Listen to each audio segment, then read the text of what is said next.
नारायण नारायण। आज का विषय है नाम अभिमान का नाश करता है। किसी का घर जलने पर एक आदमी ने उसे पत्र लिखा कि भगवान पर विश्वास रखकर संतोष में रहो। आगे जिस आदमी ने पत्र लिखा था उसके अपने बैंक में जमा किए हुए पैसे डूब गए। तब वह रोने लगा। परोपदेशे पांडित्य तो बहुत होता है, लेकिन लोग उसे स्वयं में उतारना नहीं जानते। जो हम दूसरों से कहते हैं वही हम अपने से कहें। मैं करता हूँ कि भावना जब तक नष्ट नहीं होती तब तक भगवान प्रसन्न नहीं होंगे, क्योंकि कर्म करते समय हम उनका स्मरण करें। जब मुनाफा होता है तो अभिमान होता है, और जब घाटा आता है तब भगवान का स्मरण होता है। अतः दोनों समय कर्तापन का भाव न हो।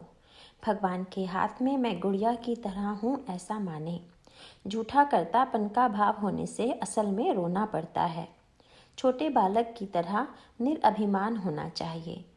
मनुष्य के हाथ में कुछ भी नहीं है, सब भगवान के हाथ में है। सफल होना या न होना तेरे हाथ में, ऐसा कहकर राम की शरण में जाएं। संसार में अनेक प्रकार के अन्वेषण हो रहे हैं।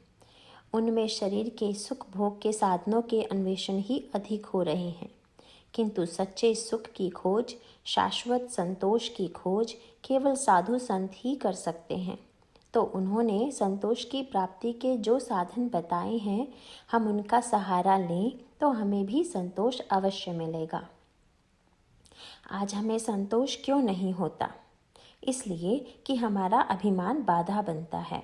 कर्म करते समय या कर्म करने के बाद यदि अभिमान न हो तो भगवान के प्रति प्रेम हो, संतोष प्राप्त हो, इसमें संदेह नहीं।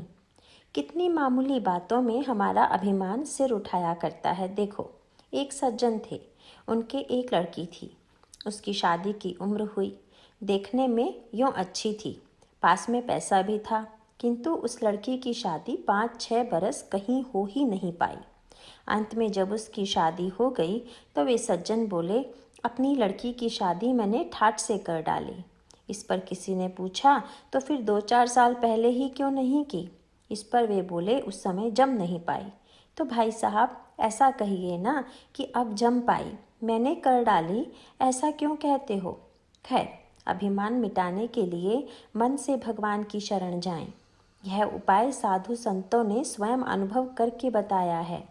एक बार आदमी किसी के घर में गोद चला जाए तो फिर उसके बेटे को उस घर का नाम लगाने के लिए फिर से गोद नहीं जाना पड़ता। उसी प्रकार एक बार राम के चरणों में सिर रखकर, हे राम, अब मैं तुम्हारा हो गया हूँ और तुम मेरे हो गए हो, ऐसा अनन्य भाव से कहें तो फिर उसके बाद हमसे होने वाला प्रत्येक कर्म भगवान का ही हो जाता है।